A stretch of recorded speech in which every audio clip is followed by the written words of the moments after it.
That's ultimately, it has to come down to that. With any behavioral change or any habitual change, it's got to be something that you want to change, because otherwise it's not going to work. I certainly wouldn't be trying to overload yourself or overwhelm yourself with lots and lots of change. Pick one or two key things. It might be around food, it might be around sleep, it might be around alcohol consumption. Identify your big rock, focus on that one, make that your number one goal, and go after that one first. And once you've ticked that box, then move on to the next one. And that might take a day, it might take a week, it might take a month, but focus on one first. Mindset is, like, again, a bit of a thing in the health and wellness space at the moment. Everybody's a mindset coach or a mindset kind of guru. Personally, listen, we all have a mind and we all have a mindset, and we all have the capacity and the ability to change our mindset, okay? The way I see these things and the way I try to talk to my clients about it is to refer to a junction. It, again, sounds simple, but I think the easier and the simpler the approach or the analogies or the visualization that you use when you're trying to make these changes, the better. We cannot go to the pub, we cannot go to restaurants, parties have been cancelled, we can't go and see our family, and that's not going to change. So the choice you have is accept, I can't change it, but I can change how I respond to it, and I can use it to my advantage. And I can think, okay, no parties this year, less influence, less kind of temptation around what I do and how I live my life over these next couple of days. And, you know, personally, Christmas is the time when I go a bit bonkers in my own right, by my own standards and my own levels. And I love it and I enjoy it every year. But I always get to the end of it and think, oh, I feel rubbish. Now I need to get back on track. And actually this year, I'm kind of looking forward to, you know, Christmas Day not feeling rubbish, because I'm not being pulled to the pub on Christmas Eve to have a few drinks, which, you know, I could sit at home and have them, but I'm not going to enjoy them in the same way. So it's just about flipping the mindset around and thinking, how can I use this to my advantage? Is I'm going to come out of this fitter, stronger, healthier than I've ever done out of any Christmas. And the way I'm going to do that is I'm going to give myself a platform to attack January from a much higher starting point, because I'm not going to fall into the kind of December hole that I typically am in. So mindset wise, that's all, you know, that's how I would approach it. It's a realization that you can't change it, but you can change how you respond to it. And that in itself should evoke positivity and a feeling of being in control. This is my choice. I'm going to choose to go for a run as opposed to go and drink a bottle of wine at home, or I'm going to choose to you know, have a slightly healthier meal today than I would have done if I'd gone out with the work crew for a pizza. I'm just going to put those little pieces of the puzzle in place that are going to put me in a stronger position to kick on in January. And so the irony being that in the face of a pandemic, you could choose to make this the healthiest Christmas that you've ever had and come out of it in January, not with a whole bunch of unrealistic and unsustainable resolutions that are that are provoked by the madness of December. Intermittent fasting is, you know, again, another, just like mindset, it's another area that is rampant within the health and fitness world these days, and in the wellness space. It's become a bit of a buzz term. It's not a term that I particularly like because of the fact that it has become slightly bastardized from what it's supposed to be. My view on fasting, in inverted commas, is very simple. I believe that, you know, as a kind of a species in modern life, we've become very dependent upon constantly pouring calories into our bodies, whether that be through food or through drink or whatever else. But there's this constant flow of calories into and out into our bodies, and not so much out of our bodies, which is why we're kind of gaining weight while people are staying in kind of calorie surplus.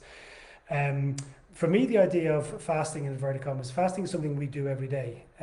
When we go sleep, when we stop eating our dinner, and prior to our breakfast the following day, we are in a period of fast.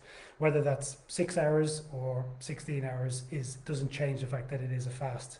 So the idea of intermittent fasting is something that I find just a little bit kind of confusing, really. What I like to suggest for people is that we should all try to, where possible, elongate the window where we don't eat food. Okay, that doesn't mean to extreme levels. 12 hours for me seems to be a good starting point for most people. If you think about it, if you have your dinner at 8 p.m. in the evening, most of us should be able to get to 8 a.m. without needing to eat food. And this kind of constant concept that we have of being starving, you know, I'm starving, I haven't eaten for 2 hours, is bonkers. You know, we've got calories everywhere we look and readily available, good, bad and indifferent. But one thing we're definitely not is we're not starving. What we might be doing is starving our bodies from a nutritional standpoint, because we're just filling our bodies up with bad quality calories, refined foods, refined sugars, and processed foods. So we could actually be kind of physiologically starving from a kind of a cellular health perspective, but we're certainly not starving from a lack of calories.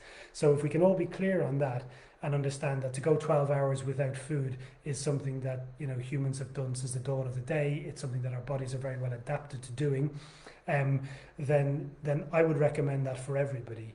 It gives the body a chance to cleanse, it gives the body a chance to clear, it gives the body a chance to digest the food that you put in last before it's bombarded with more food. It allows the blood sugar level to regulate, and as a result of that, it allows insulin and a lot of other hormones, cortisol, and the whole kind of hormonal cascade to kind of balance out, and allows the body to find a degree of equilibrium. And that in itself then allows us, from a cellular standpoint, to get around to other kind of cellular housekeeping issues around the body that often get left out or get ignored when our body is constantly trying to deal with digesting food that's been ingested into the body. So my recommendations on that record, to answer your question, fasting and intermittent fasting and 5-2, that's literally a conversation for another day, and it's a topic that I'm really passionate about and I love, and I love discussing. So we'll definitely set that one aside for another day and talk exclusively about fasting. In terms of how we apply that to Christmas, I would basically say the same. My advice to people is try to go 12 hours every day without food. So if you eat your dinner at 8 o'clock in the evening, try to go till 8 o'clock in the morning without food. Try to get up in the morning, start with water, 500 mils of water within the first half hour, flush your body, waken your body, fire up your metabolism through water and rehydrate, balance out your pH levels, but without bombarding the body again with calories that it needs to start digesting. So 12 hours is the recommendation. If you're somebody who's done 12 hours or does 12 hours without even thinking about it, because lots of people do, then what you could do is try to extend that out a couple of days. I wouldn't necessarily suggest doing it back-to-back days if it's not something that you've done previously. But if you would like to think, well, I'm going to try a 16-hour fast one day, then by all means pick one day of the week, usually a day when you're not going to exercise the following day, the day of the fast. When you're starting out, just to allow your body to get used to that calorie drop. But that's a nice way, again, of allowing your body to cleanse, allowing your body to digest and deal with the food that it's put in, and then get around to just some other kind of cellular housekeeping issues that it often doesn't get time to do as well when it's dealing with digested food. In terms of Christmas, if you see a day where there's a big meal, for example Christmas Day, and you know you're going to be taking in a huge amount of calories on that day, or you're going to be eating late into the evening, then the following day provides the perfect opportunity and the logical opportunity to reduce your calorie intake in total, or to just condense the calorie window by elongating the fasting window. Mindset, just this whole idea of just thinking more positively about the situation that we're in. It can still be a fabulous Christmas, we can still all have a great time. But you know, how nice would it be to kind of come out on the 27th, 28th of December and think, you know what, I've had a great Christmas because I feel really good this year. You know, I've had a great Christmas because I've had my Christmas dinner, I've had a few glasses of wine, I've done a Zoom conversation with my pals or with my family. I've enjoyed the time with the people in my household, within the bubble that I'm working in. But actually, I feel great, I feel healthy, I feel alive, I feel refreshed, I don't feel sluggish, I don't feel toxic, I don't feel hungover and beat up. And I'm now in a great place to be able to kind of catapult myself into 2021, feeling like I'm starting from a better point. And you know, more than ever now, in the face of coronavirus, you know, immune health and being in a strong position in terms of our immunity is vitally important. So if ever there was a Christmas and if ever there was a year or a winter to be kind of giving yourself that sort of head start by, you know, sleeping more than you would normally, by eating slightly healthier foods, or certainly limiting your exposure to heavily processed and highly refined foods and alcohol, all of these things are going to contribute to you not only feeling better, but actually from an immune standpoint being in a better position to kind of fight infections, whether it be coronavirus or anything else, should that materialize or should that manifest over the coming days, weeks and months.